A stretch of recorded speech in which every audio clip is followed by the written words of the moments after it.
매일 성경 묵상 나눔입니다. 2025년 5월 28일 수요일입니다. 빌립보서 3장 1절에서 9절을 묵상합니다.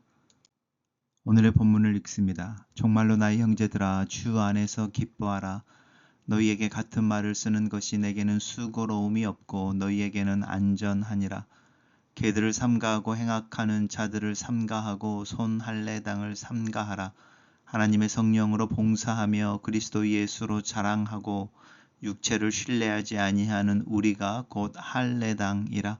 그러나 나도 육체를 신뢰할 만하니 만일 누구든지 다른 이가 육체를 신뢰할 것이 있는 줄로 생각하면 나는 더욱 그러하리니 내가 8일 만에 할례를 받고 이스라엘의 족속이요 베냐민의 지파요 히브리인 중에 히브리인이요 율법으로는 바리새인이요 열심으로는 교회를 핍박하고 율법의 의로는 흠이 없는 자로다. 그러나 무엇이든지 내게 유익하던 것을 내가 그리스도를 위하여 다 해로 여길 뿐더러 또한 모든 것을 해로 여김은 내 주 그리스도 예수를 아는 지식이 가장 고상함을 인함이라.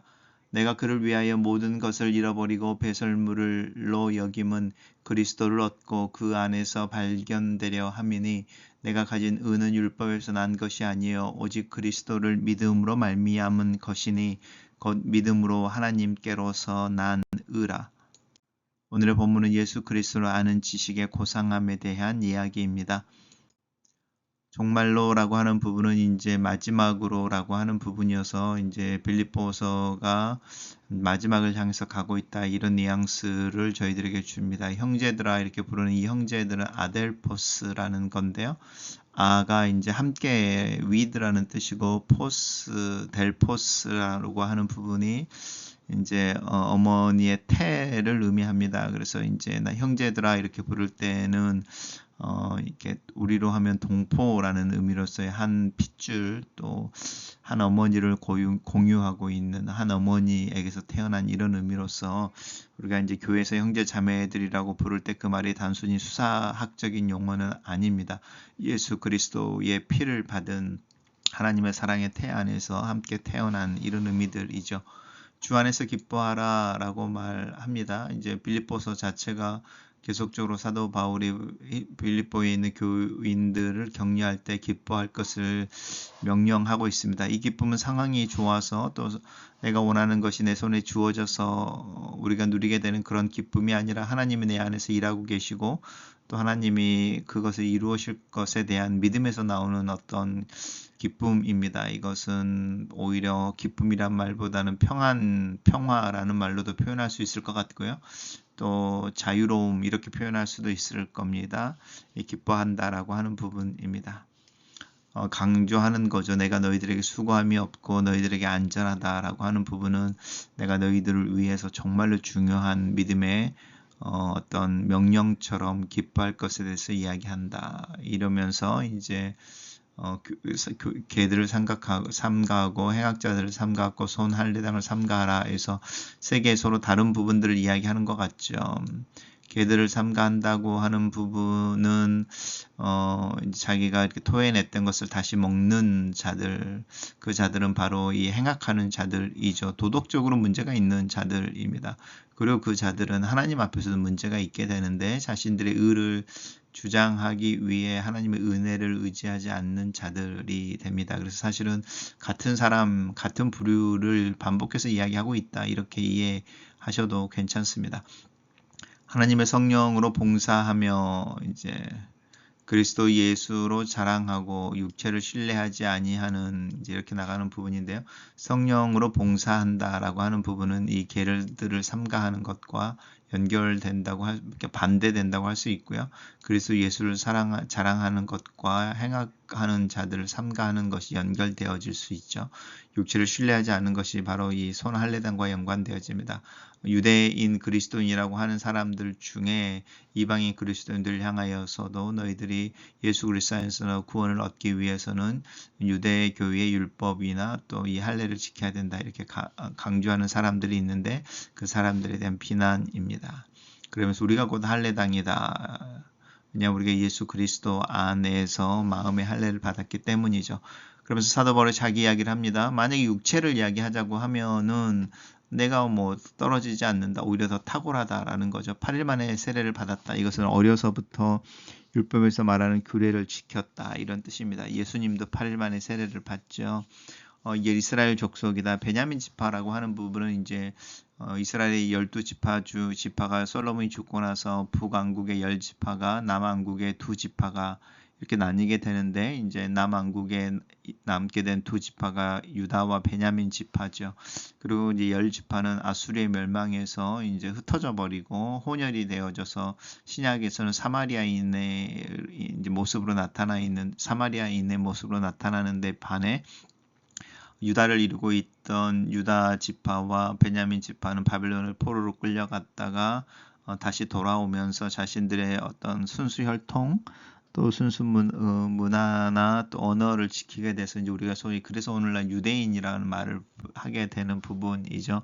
유다 사람들이라는 뜻입니다.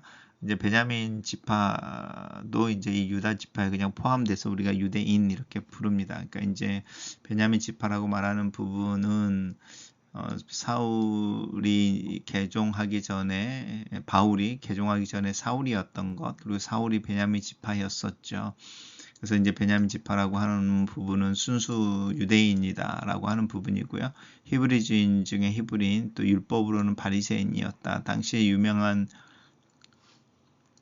이제 랍비의 제자로 우리가 바울을 기억하고 있습니다. 열심으로는 교회를 핍박하고 이 말은 이제 얼마나 자신이 의에 대해 그 율법에 대해서 또 유대교에 대해서 열심히 있었는지 이야기하는 거죠.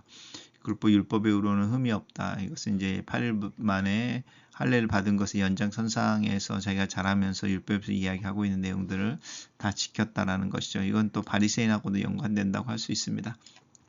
하지만 이제 그러나가 다시 반복되지. 그러나 무엇이든지 내게 유익하던 것을 예수 그리스도를 위하여 다 해로 여긴다. 왜냐하면 예수 그리스도를 아는 지식이 가장 고상하기 때문이다. 이제 이렇게 고백하고 있습니다. 그리고 그리스도를 위하여 내가 모든 것을 잃어버린다라는 것은 이제 로스트했다라기보다는 놓아줬다, 루즈했다 이런 뜻입니다. 그래서 손을 펴서 놓아줬다. 모든 것을 놓아줬다. 왜냐하면 손을 펴야만 뭔가를 잡을 수 있는데 나는 예수 그리스도를 잡기 위해서 내가 잡고 있던 모든 것들을 놓아줬다. 그렇게 이해할 수 있습니다. 그래서 이제 내가 손으로 놓아주는 것은 예수 그리스도를 아는 지식이 더 고상하기 때문이다라는 이야기를 계속하고 있고 그 예수 그리스도 안에서 발견되기를 원한다. 이것은 내 힘으로 구원이나 하나님의 자녀로서의 아니면 또 사도의 어떤 책임이나 직분을 감당할 수 없어서 하나님이 나를 은혜로 부르셨으니까 나를 은혜를 있게 하고 은혜로 복음을 전파하는 자가 되게 하셨으니 그 은혜 안에 나는 있을 거다라는 이야기를 계속하고 있습니다. 그래서 이제 그리스도를 믿음으로 말미암은 것이다. 이 의로움이라고 하는 부분인데요. 이 의롭다라고 하는 이 righteous하다라고 하는 것은 경제적인 아니면 법적인 용어인데요. 내가 상대방을 정당한 어떤 계약 당사자로 여겨준다 이런 뜻입니다. 그러니까 동업자가 된다는 뜻입니다. 아니면은 어떤 비즈니스의 상대방이 된다라고 말하는 부분이 이 의롭다라는 뜻입니다. 그래서 믿음으로 하나님께로서 난 이렇게 말할 때는 우리가 예수 그리스도 안에서 하나님의 우리를 너 나랑 비즈니스 하기에 내가 신뢰할 만한 존재로 인정해 줘라고 말하는 것이고 그것이 이제 예수 그리스도 안에서 우리에게 주어진 것을 우리가 신뢰함으로 그 삶을 살아내기 위해 이제 힘을 내고 또 이 삶을 살아낼 수 있도록 돕는 성령을 더 의지해야 된다. 이렇게 말할 수 있습니다. 단락을 요약해 보겠습니다. 바울은 빌립보 교회가 육체를 신뢰하는 유대주의자들의 주장을 경계할 것을 경고하면서 자신의 생애를 예로 들어 그리스도를 아는 지식 또 그 기쁨을 고백한다. 이렇게 정리해 봤습니다. 첫 번째 묵상 나눔입니다. 하나님은 그리스도인이 기뻐하시는 진정한 원천이십니다. 성도의 기쁨은 언제나 그리스도 안에서 하나님과 맺은 자신의 신분을 깨닫는 결과입니다. 그러므로 주 안에서 기뻐하는 것은 기쁨을 느끼기 위해 노력하는 것의 결과가 아닙니다. 오히려 예수 그리스도 안에서 나를 위해 행해진 그 일을 감사하고 또 그 위에 세워진 하나님과 우리의 흔들리지 않는 관계에 대해 즐거워하는 것입니다. 주님께서 행하신 일과 지금도 행하시고 계시며 또 앞으로 행하실 일들에 대해 주목하고 기뻐하는 것이 빌립보에서 말하는 믿음으로 기뻐하는 삶입니다. 두 번째 묵상 나눔입니다. 우리가 구원을 얻으려면 그리스도를 믿는 믿음 외에 육체의 할례를 받는 등 다른 무엇이 더 필요하다는 주장은 경계해야 합니다. 참 할례를 받은 진정한 하나님의 자녀는 오직 성령으로 하나님을 예배하고 예수 그리스도 안에서 자랑하며 어떤 형태로든지 육적인 것을 신뢰하지 않는 사람입니다. 우리가 영으로 예배할수록 점점 더 외적인 수단이나 형식적인 것들을 의지하지 않게 될 것입니다. 바울은 화려한 경력과 출신 배경 등으로 자신의 육체를 신뢰하며 자랑할 만한 것들이 많이 있었습니다. 하지만 그리스도 예수를 아는 지식의 지고한 가치를 발견한 후에 그동안 자신이 가치 있게 여기던 모든 것들을 해롭게 여겼습니다. 그리스도 예수를 아는 지식의 바울을 지옥과 영원한 저주에서 구원했기 때문입니다. 그리스도 예수로 말미암아 내 인생에 무엇이 또 어떻게 변했습니까? 세 번째 묵상 나눔입니다. 하나님은 그리스도인에게 있어야 할 의의 원천이십니다. 하나님은 우리에게 하나님을 기쁘시게 할 만한 의가 없음을 아십니다. 그리스도 예수 안에서 하나님과 올바른 관계를 맺을 수 있는 의를 우리에게 제공해 주십니다. 이는 우리의 노력으로 이루어지는 것이 아닙니다. 하나님의 선물입니다.